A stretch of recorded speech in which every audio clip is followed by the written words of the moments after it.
So hello everyone, welcome back on our YouTube channel ultimate study. So guys, जैसा कि आप सब लोगों को पता ही है, इस चैनल पर हर एक सब्जेक्ट के रिलेटेड रिवीजन जो है वो चल रही है। हर एक सब्जेक्ट के रिलेटेड एमसीक्यूज़ की सीरीज़ यहाँ पर मैं करवा रहा हूँ। और आज के इस लेक्चर में हम बात करेंगे इकोनॉमिक्स के एमसीक्यूज़ की। और इकोनॉमिक्स की सीरीज़ भी मैं एमसीक्यूज़ की चला रहा हूँ। सिमिलरली कंप्यूटर की एमसीक्यू की सीरीज़ भी चल रही है। उसके साथ साथ इन्वायरमेंटल साइंस, पॉलिटिकल साइंस, हर एक सब्जेक्ट की एमसीक्यू की सीरीज़ जो है हमारे इस चैनल पर चल रही है। वीडियो लेक्चर भी आप सब लोगों को मिल रहे हैं रेगुलर बेसिस पर। हम आप हमारे इस चैनल की प्लेलिस्ट पे जाकर विजिट कर सकते हैं और सारी के सारा कंटेंट जो है वो आप अवेल कर सकते हैं टोटली फ्री ऑफ कॉस्ट। आज के इस वीडियो को स्टार्ट करने से पहले मैं आप सब लोगों को बता दूं, जो भी आज हमारे इस चैनल पर फर्स्ट टाइम विजिट कर रहा है, वीडियो को पहली बार देख रहा है, वो हमारे इस चैनल को सब्सक्राइब ज़रूर करें। ज़्यादा से ज़्यादा चैनल को सब्सक्राइब करें, वीडियो को लाइक करें, शेयर करें, कमेंट करें और हाँ, बेल आइकन दबाना ना भूलें ताकि आने वाली हर एक वीडियो की नोटिफिकेशन आप सब लोगों तक पहुंच पाए। तो चलिए गाइज, आज की इस वीडियो को शुरू करते हैं और बात करते हैं। आज मैं यहाँ पर इकोनॉमिक्स की एमसीक्यू की सीरीज़ को कंटिन्यू करते हुए नेक्स्ट लेक्चर लेकर आ गया हूँ।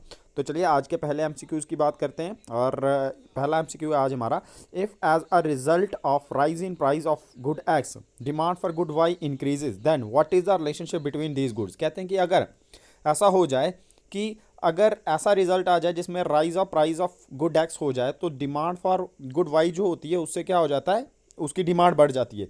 तो ये जो एक्स गुड और वाई गुड जो दोनों हैं, इनके बीच में क्या रिलेशन होगा। सो गाइज, क्वेश्चन नंबर 1 का राइट आंसर रहेगा, ये क्या होंगी, substitute goods. Substitute goods, option number first यानी कि option number A is the right answer. होता क्या है गाइज कि अगर क्या होता है कि हमारे पास एक गुड का प्राइस क्या हो गया, बढ़ गया, तो गई ऑटोमेटिकली जो उसकी सब्स्टिट्यूट गुड होगी, उसका जो अल्टरनेटिव होगा, उसकी जो डिमांड होगी वो बढ़ जाएगी। क्योंकि लोग क्या होंगे, वो लोग जो होंगे, एक गुड का प्राइस बढ़ गया तो वो ज़्यादा प्राइस वाली चीज़ लेना पसंद नहीं करेंगे। उसकी जगह पर वो क्या करेंगे, उसका सब्स्टिट्यूट ढूंढेंगे। अगर उनको सब्स्टिट्यूट में सस्ती चीज़ मिल रही है तो वो यहाँ पर, जैसे कि वाई गुड है, एक्स गुड की डिमांड बढ़ गई तो वाई गुड क्या करेंगे, लोग ज़्यादा प्रेफर करेंगे। तो इसलिए इसका राइट आंसर आएगा substitute goods.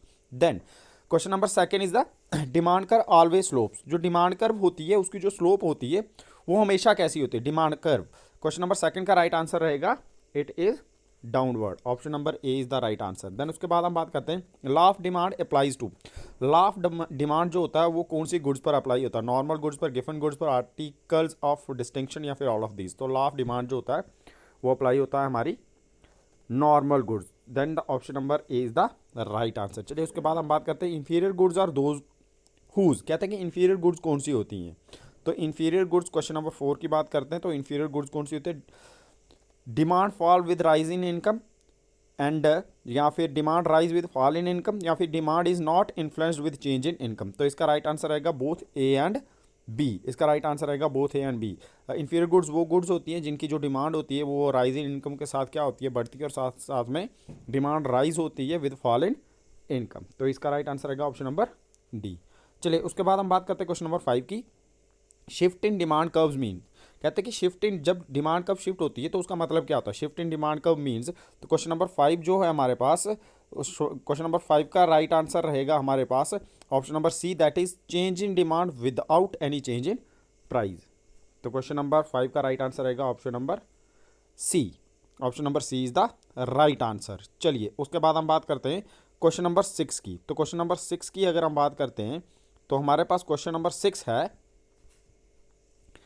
Fall in demand is because of. कहते हैं कि डिमांड में फॉल होता है किसकी वजह से। तो क्वेश्चन नंबर 6 का राइट आंसर रहेगा हमारे पास option number D, that is decrease in income of consumer. जब कंज्यूमर की इनकम डिक्रीज हो जाती है, एक इंसान की जो आय है वही कम हो जाएगी, तो उसकी डिमांड भी क्या हो जाएगी, उसके साथ वो कम हो जाएगी। क्योंकि कंज्यूमर जो होता है वो एडजस्ट करना सीख लेता है कि मेरे पास जो है मेरी इनकम ही इतनी है, तो मैं ऑटोमेटिकली एक इंसान की डिमांड जो होती है इनकम के साथ वो क्या हो जाती है, डिक्रीज हो जाती है। If the decrease in the income of the consumer, then the fall in the demand. चलिए उसके बाद हम बात करते हैं, which of the following pairs represent substitute goods. नीचे दिए गए ऑप्शन में से कौन सा पेयर है जो सब्स्टिट्यूट गुड्स को रिप्रेजेंट करता है, car and petrol, coffee and milk, Limca and Pepsi, या फिर ऑल ऑफ द अबव। तो गाइस सब्स्टिट्यूट गुड्स की जो राइट आंसर रहेगा हमारे पास, इसका रहेगा option number C, that is Limca and Pepsi. Substitute goods guys हैं क्या, दोनों क्या है, कोल्ड ड्रिंक्स है, लिम्का नहीं मिला तो पेप्सी, तो सब्स्टिट्यूट गुड कौन होगा, लिम्का एंड पेप्सी। देन उसके बाद हम बात करते हैं, by give funds paradox we mean, Giffen paradox से हम क्या मतलब है, गिफन पैराडॉक्स का क्या मतलब, क्या मीनिंग होता है। क्वेश्चन नंबर 8 का राइट आंसर रहेगा option number B, that is positive slope of demand curve. चलिए उसके बाद हम बात करते हैं क्वेश्चन नंबर 9 की। As a result of rise in consumers income the demand curve of coarse grain inferior goods, कहते हैं कि अगर क्या हो, राइज हो जाए कंज्यूमर की इनकम, तो डिमांड कर्व जो होती है इंफीरियर गुड्स की, वो कैसी होगी। तो गाइज उसमें हमारे पास क्वेश्चन नंबर 9 का राइट आंसर रहेगा option number A is the right answer, that is shift to the left. चलिए उसके बाद हम बात करते हैं क्वेश्चन नंबर 10 की। Name the goods whose demand curve moves from left to right and from downward to upward, कहते हैं कि उस गुड की name the goods whose demand, कहते हैं वो कौन सी गुड होती है जिसकी डिमांड कर्व जो होती है मूव होती है from left to right and from downward to upward. तो गाइस उसका राइट आंसर रहेगा हमारे पास option number B, that is Veblen goods. चलिए उसके बाद हम बात करते हैं क्वेश्चन नंबर 11 की। Two goods are complementary goods, it implies that the rise in price of one good result in, कहते हैं कि दो गुड्स कंप्लीमेंट्री गुड्स हैं। इसका मतलब क्या हुआ, अगर क्या होता है एक गुड का प्राइस बढ़ता है तो दूसरी गुड का if implies that increase rise in price of one good, कि अगर एक गुड का प्राइस जो होता है वो बढ़ता है तो उसका रिजल्ट क्या होगा, fall in demand of the other goods. तो गाइज इसका राइट आंसर रहेगा हमारा option number C, option number C is the right answer. चलिए उसके बाद हम बात करते हैं क्वेश्चन नंबर 12 की। Rise in demand is caused bye, कहते हैं कि जो राइज इन डिमांड होता है वो किसकी वजह से होता है, fall in the price of the complementary good, rise in the income of the consumer, या फिर rise in the price of the substitute goods. तो गाइज इसका राइट आंसर रहेगा all of the above, that is option number D. ये सारे option जो हैं इनकी वजह से क्या होता है, डिमांड राइज होती है। The graphic presentation of demand schedule is called, कहते हैं कि डिमांड शेड्यूल को जब हम ग्राफिकली रिप्रेजेंट करते हैं तो उसे हम क्या कहते हैं।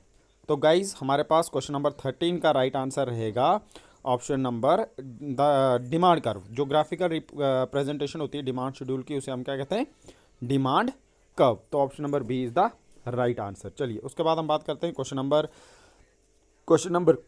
14 की। क्वेश्चन नंबर 14 जो हमारा है, law of demand explains the relation between price and demand, कहते हैं कि लॉ ऑफ डिमांड जो होता है वो एक्सप्लेन करता है क्या होता है, वो डायरेक्ट रिलेशन होता है, इन्वर्स रिलेशन होता है हमारा प्राइस और डिमांड का, या फिर प्रोपोर्शनेट होता है, या फिर नन ऑफ द अबव। तो गाइज इसका राइट आंसर है क्वेश्चन नंबर 14 का option number B, that is there is a inverse relationship between the price and demand in the law of demand. तो option number B is the right answer. चलिए उसके बाद हम बात करते हैं demand for goods depend upon, कहते हैं कि गुड्स की जो डिमांड होती है वो किसके ऊपर डिपेंड होती है, इनकम पर, प्राइस ऑफ द गुड्स पर, या फिर प्राइस ऑफ रिलेटेड गुड्स पर। तो गाइज इसका राइट आंसर रहेगा all of the above, all of the above.